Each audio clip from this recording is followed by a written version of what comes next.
Welcome to the Day Clean Devotion Queen podcast. Each week, our podcast episodes breathe life into selected themes from the DDQ Meditation Journal. Hosted by our founder, Najma Thomas, we engage in heartfelt discussions with a diverse roster of inspirational Queen sisters. We explore their unique perspectives, uncover the wisdoms shaped by their journeys, and celebrate the trials and victories along the way. Together, we are creating a womanifestation space where conversation meets examination and sparks transformation. Much better. Welcome back. Day Clean Devotion Queen podcast listeners. I am just delighted to bring you our featured guest for this week. We are being blessed with sharing the space with none other than Basu Blaksis Nefertem, aka Eboni Holmes, the BlackSiS. Welcome, BlackSiS. Welcome, Queen Sis. Thank you. Thank you. I'm so glad to be here with you. We're so delighted to have you here with us. And for our podcast listeners, y'all know the drill. I'm going to give you a little bit of the bona fides, a little bit of the credentials, and then we're going to get into our conversation. So BlackSiS was born in Boston, moved to Atlanta in 1998, always was an avid reader and writer, but she began writing with the intent to perform after a friend took her to the Yin Yang Cafe, which is more recently known as the Apache Cafe. BlackSiS is an active member of her community, writes and works to free the minds of African people throughout the diaspora. She shared the stage with renowned artists such as Muta Baruka. Let's do that again. Baruka, yes, Muta Baruka. Muta Baruka. Not to be confused with Barack. Right, yes. Muta Baruka, Janelle Monae, and has performed on the TV series Spoken.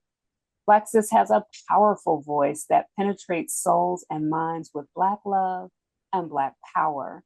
She knows that words without action mean nothing, and so she continues to be diligent in community activism, Black economic sustainability, and repatriation efforts to Africa. She founded the Black Moses Freedom Festival, and I've had the joy of attending that festival a couple of times. It's in its 5th year, y'all.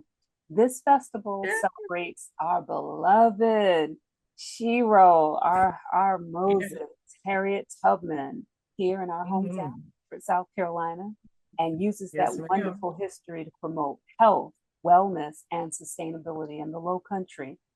BlackSiS is also an African-centered yoga instructor for over 9 years. She continues to curate events that involve culture, nature, and healing. This goddess has curated her way of life that holistically supports Africans at home and abroad in interconnecting, reconnecting, and reactivating the genetic codes that keep us whole and intertwined as one magnificent and magical people. Isn't that beautiful, y'all? Don't you just feel love? Don't you just feel wonderful hearing that outstanding bio? So again, welcome to the DQ space. BlackSiS. I wanna start with the same question I ask all of our featured guests, and that is how did you start your day clean? What's your morning ritual or routine? Get the day going. My morning ritual, whether I'm in my bed or up at my altar, is just giving thanks. Eyes opened again. So that's the first thing. Just giving thanks to the Most High, giving thanks to my ancestors who survived everything for me to be here, and just being in gratitude. That's how I start each day. I start each day in complete gratitude for life, for my family, for everything. And I think that just really sets the tone for me to keep a high energy because I ain't got to be here. But yet, here I am. And yet here you are. And that high energy comes through, it vibrates through. We're just getting familiar with each other, but I can already get the vibrations the few times I've had the opportunity to interact with you. And I am not Yeah. surprised that you start each day kind of soaking your energy in that gratitude. What a wonderful way to get it going. Yes, ma'am. So Hmm. when we were first getting the call started, like all seeing y'all, DDQ audience, y'all don't hear everything. But we were talking about Right. not rushing through, not rushing, not worrying about, oh gosh, we're not right, starting at the exact time and not hustling. So I wanna start our conversation with that, Black Sis. What does what does it mean for you to create from a space of holistic wholeness and not from hustle? Like, what does creating from the soul mean for you, and how has that shown up in your journey? For me, it comes from um, just I think of all of these what I call just they're just like my own personal proverbs, right? And one of those proverbs is that first, I can't lose. I can only learn. Mm. There is no losing. There's only learning. That helps me to calm down. And the other thing, another one is I don't have to be perfect. I just have to be authentic. That's it. And so with that, like today is just a perfect example of what I do when I feel like I'm hustling, right? So I went out to work today. I wanted to go drive. I went to a whole other side of town through traffic and everything, got over there, and it was like nothing for me to do. So I was like, oh, this is great. Brought me all the way over here to do some work, and now there's no work for me to do. So what do I I love do? that. I go to the woods. That's what I do. I said, oh, okay. I was in an area where it's Cascade Nature Preserve is over there. And I hadn't been there in years.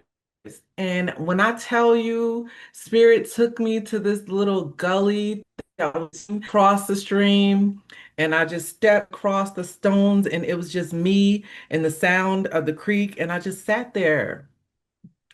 And I just sat there, and Spirit was just like, "You weren't supposed to work today." So I doing the work. you went to school here. Okay, so you went to school here.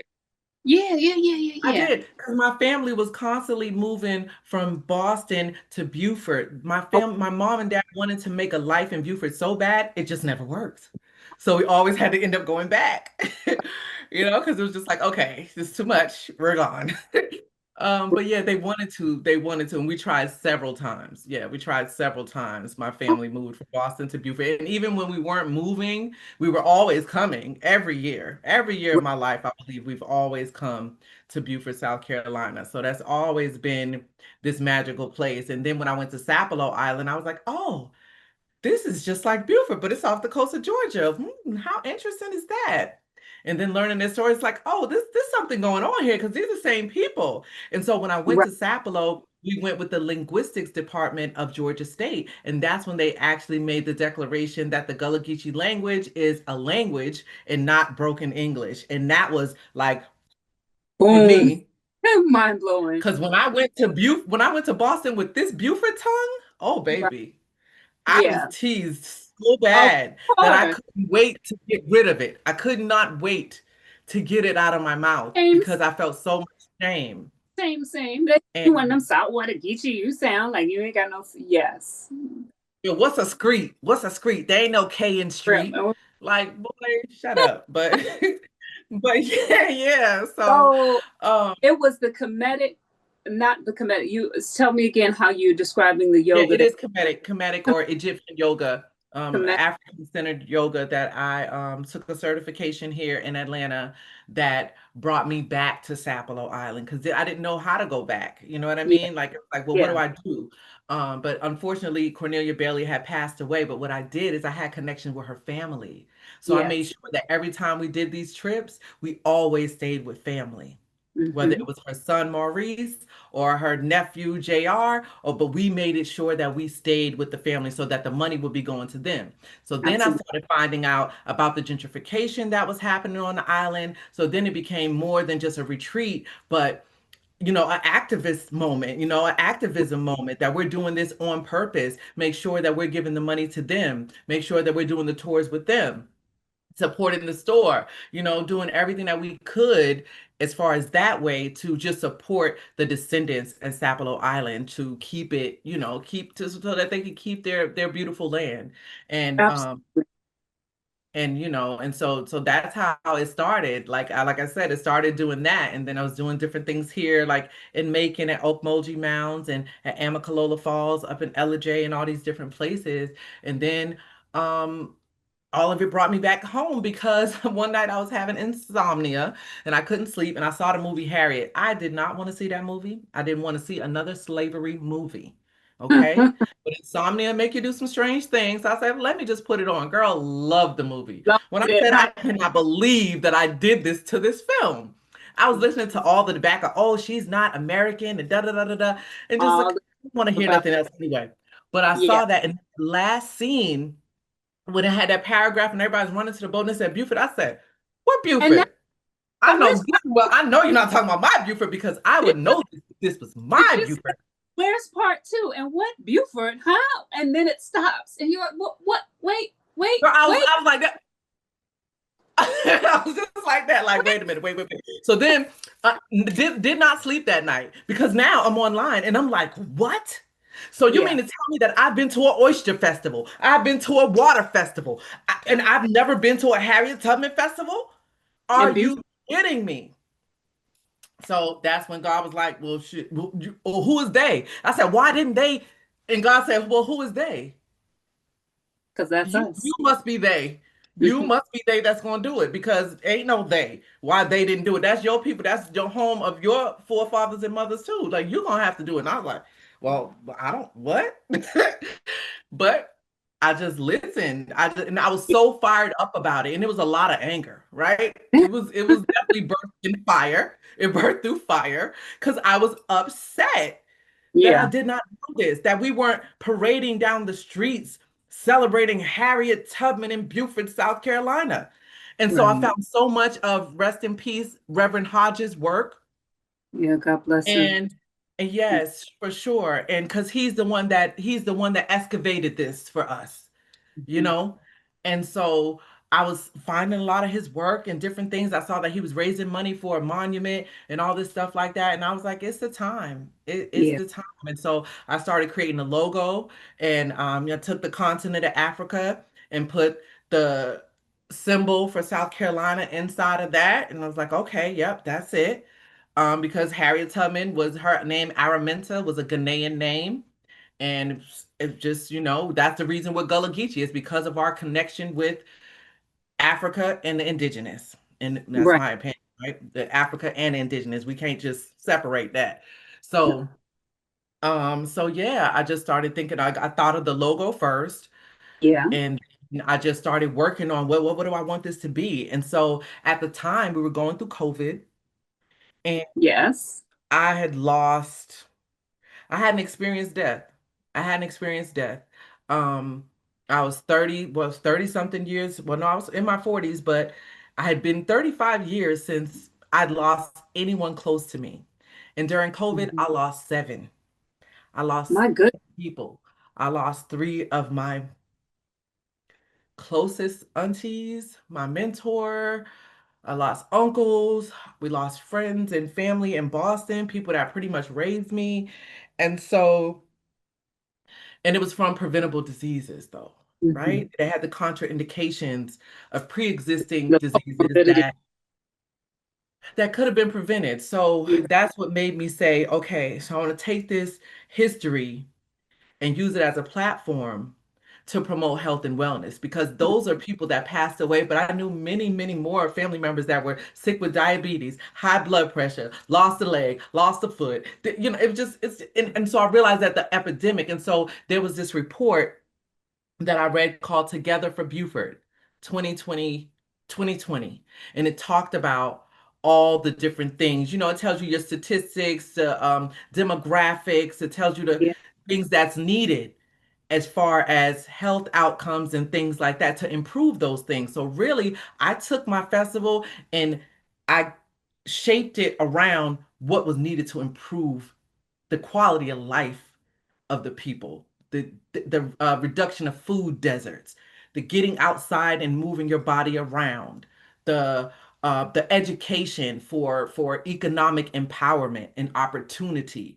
And so I looked at that, and that's kind of what I used. So I was like, okay, I'm going to take this history and use it as a platform to promote heritage, health, wellness, economic development, mental health and wellness, agricultural sustainability. Like I just wanted to use that platform to promote everything that I know that could take us to the next level. Because if we don't change our health outcomes, there is no real wealth without health. Because if you can't enjoy it, what does it matter how much money you have? Like the real wealth is our being able to be healthy and strong like we've Yeah. always been. And we got to start showing our kids that there's other ways that you can eat that is healthy, that is delicious, that is vibrant, and that's going to bring you more life and not less.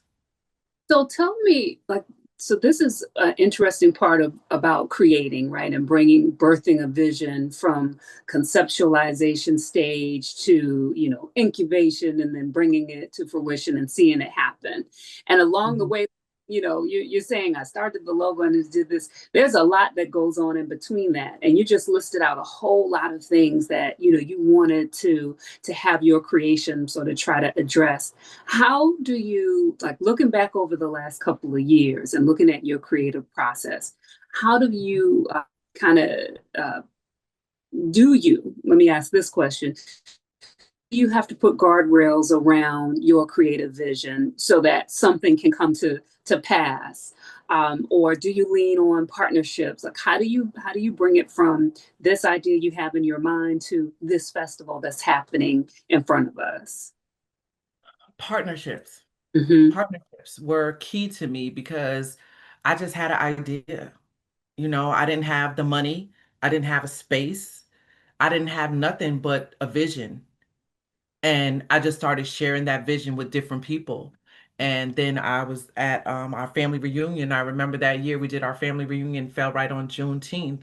And my cousin that I hadn't met before, my eldest aunt's daughter, Vanessa, who lives in Texas, she had came. And us meeting, we were just like this. Like she was so much like me. I was into yoga, she was into Reiki, we were into crystals and copper and all this different stuff. So it was like just finding a soulmate in your family. Like, yes, we're the only ones that's like us. God, let's help our family. Let's heal our family together. Yes. Let's So break these generational chains. yes. Oh my God, together we can do it. Like I thought I was alone. She's like, I thought I was alone. And so it was like, let's do this work. And so and during that family reunion, we had did a lot of work. Like we actually went to because my great grandfather and my grandfather are in the Memorial Cemetery down there on what is it called? You know what I'm talking about. The Veterans. On Boundary National Cemetery. Yes, there you go. That's what I'm looking for, the National Cemetery. So my Yeah. great grandfather, World War One, my grandfather, World War Two, right? So we were there and I had this, there's a place here in Atlanta called Rosaki Temple, and she has this beautiful liberation prayer. This is something I did on Sapelo as well. This liberation prayer is phenomenal. It releases everyone just liberates people from things that they've done. It's like I I liberate you from things that you've done, things that you said that hurt people on purpose or by mistake. Because sometimes we're hurting people and we're not even knowing. So such a powerful thing. And when our family was going to the graveyards to the National Cemetery, I did that prayer there. Then we went to our our family graveyard, and I did that prayer there. And it was really, really powerful to for us to stand there and do that. And then one of my cousins was like, he's an elder because I got a lot of old cousins that's like 84, 85, God bless you. 77. You know what I'm saying? Yes. And he was like, we need something like this here. Like, this what y'all doing. I just feel like it's really important. He's a pastor. And so it was really unusual for him to say that, right? But Very he felt encouraging. something.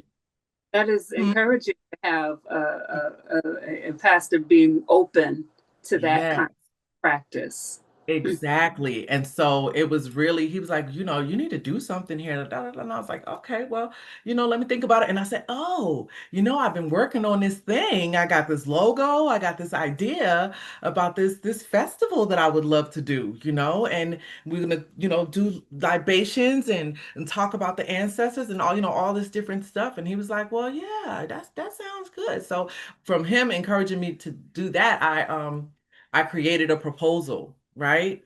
That I wanted to just shop to people. I would just send to people and say, hey, what do you think about this? And so I sent it to the Black Chamber. Mm-hmm. And at the time, Kevin Holman was there and he read it and he emailed me back like, hey, let's have a meeting. This sounds really interesting. Like, I think we could use something like this. And I was like, okay. So I met with him and I met with his dad, Larry, at the time. And well, no, I met with Kevin first, right? And then he said his father called me to the office. He said, I want you to see something. So when I went to his office, he had like a life-size painting of Harriet Tubman in there. And he was like, we're definitely gonna do this. Look at that. That's one of His my favorites. We're definitely gonna do this. And so that was like the key in. And they donated their entire building to me in kind. And I was like, I want to use the whole building. I said, this is such a beautiful space. Have you guys ever used a whole building at one time? Well, not really. And I was like, well, let's do it. I want to use upstairs. I want to do yoga. In the studio that they got on the third floor, I was like, sound bowls. I want sound bowls ringing in there. On the second floor, we're going to do film screenings and we're going to do a dinner in there. On the bottom floor, we're going to have workshops over here where we're making medicine like sea moss and elderberry syrup. And over here, we're going to have an open mic. Outside, we're going to have vendors all over the yard. Because he was like, well, we own this greenery over here and over there. I'm like, yes, I see it. I see it. Be ready. This is how we're going to do it. And it was like, I think you're a bit ambitious. And I'm like, but why not? Why not be ambitious? This is a beautiful thing that we need to share with the community. Like, but they was like, okay, well, we're going to if you can make it work, you can make it work. So I was talking with the National Park Service. I talked with the Gullah Geechee Cultural Heritage Corridor. I was just building partnerships. yeah. Partnerships, and everyone loved the idea so much that they were donating their time, their energy. And then I found a descendant of Harriet Tubman living right here in Georgia. And I was like, you know what, God? Okay, you want me Bring to do it. it? Miss Rita Daniels. So she came and she was our first keynote speaker with all the information that she had from her family being a descendant of Harriet Tubman. And that was just like, it was just like icing on the cake right there. So that was our first year. And then I just continued to build partnerships with people and inspire them about what we're doing here and how important it is and how needed it is and then how beautiful Beaufort is. Like I just kept telling everybody, you need to come to beautiful Beaufort. You need to come to beautiful Beaufort. So I had people from Georgia, from Florida, from from everywhere coming. Like, yeah, this is nice. So then the next year, we had the Pulitzer Prize winner Etta Fields Black guide our kayaking trip down the Combahee River. Didn't know she was going to be a Pulitzer Prize then, but I did know that she was writing a book, Combahee. So I was like, who better to lead us down the Combahee River but Dr. Etta Fields Black? So, and she came, she didn't charge us full price or anything like that. It has been complete partnerships and people feeling the energy of what we're trying to do. That's the only reason I've been able to do that. So we did that 3 years at the Black Chamber, and we have actually inspired the Black Chamber to start the Grace Initiative. The Grace Initiative is the child of the Black Moses Freedom Festival and the work that we did there. And I know you were in that meeting. Oh, yeah, I was. I heard the question. So that's interesting. Very Yeah. interesting. Yeah. Mhm. Yeah. It would not even exist if it wasn't for the work that we were doing because it's good work. And It's good work and needed that's right. work. That's what good work does. It inspires other good work. If if it's being done in that in the way that you're describing, collaboratively with partnerships and with intention, it's going to inspire other good works. And we love this because there's plenty Yeah. of good work to go around, right? It's Yes, and it is. It is. And no one needs to capitalize on it. And we don't have to be in competition because it is enough for all of us. And I was so inspired at that grant awardee meeting because everyone in there, except there was 10 of us in there, only three of them were not at some point connected with the Black Moses Freedom Festival. Tendaji is the one who came to me when I told him I wanted to join he was at the Gullah Geechee corridor then. He said, let's do kayaking. I was like, Mhm. yes. Let's do kayaking because we were already doing the trip to the Combahee River by bus at the Harriet Tubman Bridge. But if we could get Right. on that water, And did for sure. get on. So Mahogany X and her husband did our music. The second Mhm. year we had Dale Green. He's actually a descendant of Harriet Tubman and Frederick Douglass, and he's a part of the Black architects that built the Penn Center. When I tell you, God has been having everything just connected. So now we're at the Penn Center, which was built in 1862, and Harriet Tubman came to Beaufort in 1862. So listen, it's all been doing what it's supposed to do. Right. Beautiful alignment from start to finish so far, right? Yes, ma'am. Yes, ma'am. And we're just getting started. You This is going getting to be our fifth year. I'm like, you I just can't believe next year is going to be year five. year five, and but it probably feels like a long, short time, right? A long, Very so short. When I tell you, I'm still like, it's because I absolute don't know how. I don't not know how we've been doing it, but we've been doing it. grace to Grace and continue partnerships. great. Grace and partnerships. So what would you say you've learned? Like, what are some of the biggest takeaways from this effort? Like, what wisdom would you share with, say, you're talking to a member of the DDQ community? They're at the end Mhm. of their own vision. Maybe they got a logo in hand, maybe they have the idea for it, but they're afraid to leap. What wisdom would you share with that queen sister who's on the edge of her own vision? I would tell her to pray to the Most High God and to her ancestors for the strength and to just jump, to Mm. just leap, to just leap. Sometimes you don't know all the ways and all the steps that and then we end up taking so much time trying to be perfect You and we said end up something stunted. access. You said you don't I don't you have to be perfect. It's on my wall right here. I don't have to be perfect. I just have to be authentic. come That's it.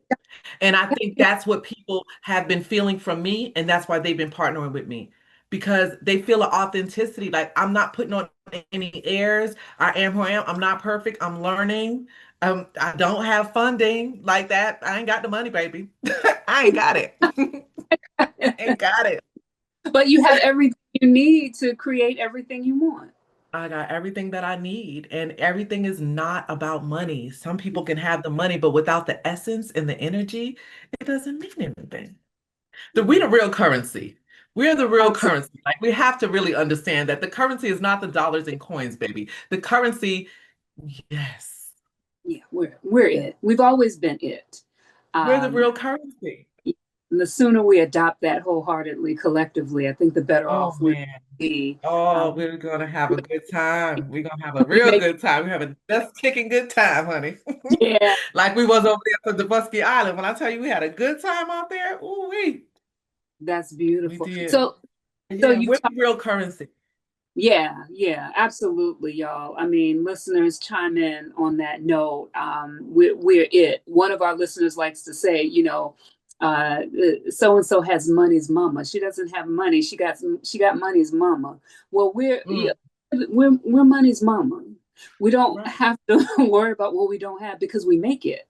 We And I make it. also want to inspire them to find some people that believe in you and your dream. Don't let these naysayers stop you and tell you all the things that could go wrong. You got to get around some other people that believe in magic, baby, because that's Mm, what it is. And that's what it's going to take. They have to believe that we can make something out of nothing because we've been doing it for infinity and beyond. We will make yeah, something out of nothing. It's okay. If you have that faith, instead of fear, you got to replace that fear with faith and go ahead on out there. Yeah. And remember that we made something out of, right? Because it really should not be, which is why I love how the culture keepers such as yourself and others pull the history back to us, because it should not be that hard for us to have the kind of faith that we need right now if we Mm. remember what our We ancestors do. already accomplished, like the blueprint, the Are black you print kidding me? there for us already. It is We going not a down stretch. yellow brick roads now, baby. Our ancestors had to pave the dirt. They had to weed whack through. They Come did on the now. work. They did that work for us, and so it's not this stretch of the imagination for us to think about us ourselves as the currency. That's not a stretch of the imagination. It It's is not. It's not. remembering Sankofa. You gotta. It's a fact. It's a It is a real fact that we are the currency. We built this country. This yeah. country is the greatest country in the world because of us, So many of our because of countries. what we've done here. Yeah, yeah. So let us Listen, lean it's, into it's because lean into and savor that goodness. hmm Yes, ma'am. Before we get to closing, you talked a lot about the signature creative work of yours, this labor of love, the Black Moses Freedom Festival. But I know you're working on some other things as well, Queen Sis. Share with us a little bit about some of your other efforts and offerings, your soul work that you're engaged in right now. Okay. Well, I am starting back my fourth year at Arabian Mountain Nature Preserve doing classes. I'll always do these Black August classes because we want to commemorate Black August and all of our political prisoners, and that's another fight for liberation. Um, so really, when it comes down to it, that's really what I'm about. I'm about 360 degrees holistic liberation. That means mental, physical, artistic, economical, every is agricultural, every level of liberation, right? And so I'm working with descendants of Sapelo Island right now because we want to do Black superhero costume and culture trail ride. So we're doing a camp out and trail ride out there. And I'm excited about that. Having people out there with their tents and our Okay, costumes. And that's that's gonna be wonderful. on Halloween for Halloween. So that'll be Halloween weekend. Listen Yep. And up. then Saturday, they'll do a trip with there's limited space to go actually to Sapelo Highland because we'll be in Townsend, Georgia on some Black land there. And then people that want to go, it'll only be limited seats, like I said, to go to Sapelo Island for the day excursion, foraging, and the tour there. But we're just gonna have a good time. We're gonna make natural candy, like you know how we used to cook candy at the house and do candy Yeah. apples, and, chocolate covered fruit and different things like that. And I'm gonna have performances and vendors and of course the Black cowboys and things like that and just be out in nature having a good time. I'm always trying to make sure that we are connected with nature. I just feel like it's such an important part of our power. And when we Yeah. think about, even when it comes to biblical terms, like before Christ did his greatest work, he spent 40 days and 40 nights. Where at? In the forest, outside, in the where God is. That's where Where he God is, where where the God is, where God and where is. our healing is. Because when we Yeah. think about healing, everything that we need to heal ourselves is in nature. So if you just sit in your root chakra on the earth, baby, you are getting some healing vibes. You are getting some healing vibes all up and down your spinal Sit cord your and root chakra. Sit your root chakra on the earth, y'all. on the roots. On the roots. Yes. Yes, ma'am. And so this has been something that has just been revealed to me time and time again. That the more that we connect and put our hands in the dirt, that's why I'm so happy to partner with you. And that's like a every year thing. We will be bringing people to your farm to get their hands in the dirt, learn about plants, learn about how to grow our own food because we have been self-sustainable by force, right? I'm glad about it, not about the force, but about the fact that it is second nature for us, and at least for Right, us right. And because we had to to. do. And I think we need to remember that again, that now we don't have to, but you should. If you want the best, healthiest food for you and your family, it will be in the dirt of soil that your hands and your dead skin cells fell into. So I'll be getting into the scientific part of it, right? Because I'm a healthcare worker for 30 years. When I think about your cells falling in that land and then you growing that tomato, that is the best tomato you could ever eat because it is literally has your genetic code in that. So I Isn't talk that about beautiful? genetic activation is really real. Isn't They that a talk about beautiful? epigenetics. That's Yeah, all it is. we'll take that. Well, Yeah. I'll take a bit of my essence repurposed by Mother Nature, her own self. Yes, ma'am. I'm telling you. And so that's why we talk about the Center for Heirs Property Preservation and us keeping our land because there is Mhm. power in that. There's Yeah. power in Africa. They buried their people up under the house. They literally living on top of their ancestors. It's a powerful type of thing. We shouldn't have our ancestors miles away from us. They should be close. They should be on the land where we are. Because again, those genes, that genetic, that DNA is in that soil. So it's, So, it's oh, it's passionate about it. I can't tell. I can't tell. Where's your passion, Queen? Where's your excitement? Where is your energy? Yes, ma'am. So, and I'm always creating different types of events that have to do with that, right? I want to land, legacy, art, outside nature, and and music, but music is art. So long as we got those things, I'm gonna be creating something that's in that area with education in there. So we're gonna have some fun, we're gonna learn some things, and we're gonna connect with nature. And that's living. And That's on living. oh, how can the good people, how can our audience, our DD community get in touch with you, learn about, if they're just now learning about the Black Moses Freedom Festival, if they want to get in on that Ancestor Day action over in Yes, Sapelo, if they get some community yes. yoga, if they want to figure out where you're getting this authentic energy, how can they work with you, Black Sis? Yeah, so I am on all platforms as Black Moses Freedom Festival, and that's also www.blackmosesfreedomfestival.com. You can find events tab there that'll let you know about our yoga classes and different things like that. And Sacred Space Egyptian Yoga tab is on there as well. Because I was like, I'm not about to have all these different websites. You go to Black Moses Freedom Festival, you can find all my stuff. There you And go. One right, stop, I still do Eventbrite. Huh? one stop shopping. One-stop shopping because we're not about to do all that. So the other thing is Eventbrite, and you can find the costume party, the costume and culture camp out and trail ride, Black Superhero, and that's Heru like Heru, like Heru. Because, Love it. I always got to put that little comedic slide in there. But, it's also, that's where they get hero from. They get hero, someone's a superhero from Heru in Egypt. You know what I'm saying? So we're just taking it back. And so, yeah, so Eventbrite, I'm also on Facebook, and my mama them named me Eboni Holmes. So I'm on Facebook and that. And then I'm BlackSiS the Goddess. That's my Egyptian yoga page. And that's BlackSiS, BLAKSIS. Ain't no C in there. So yeah, so that's everything that I have on social media and things like that. And you can find anything that you need there. We have t-shirts, we have other events that are coming up and all of that good stuff out there. That's Yes. beautiful. Gwen says, y'all get plugged in, scroll down on the episode notes, and you will see the links that Black Sis just dropped for us.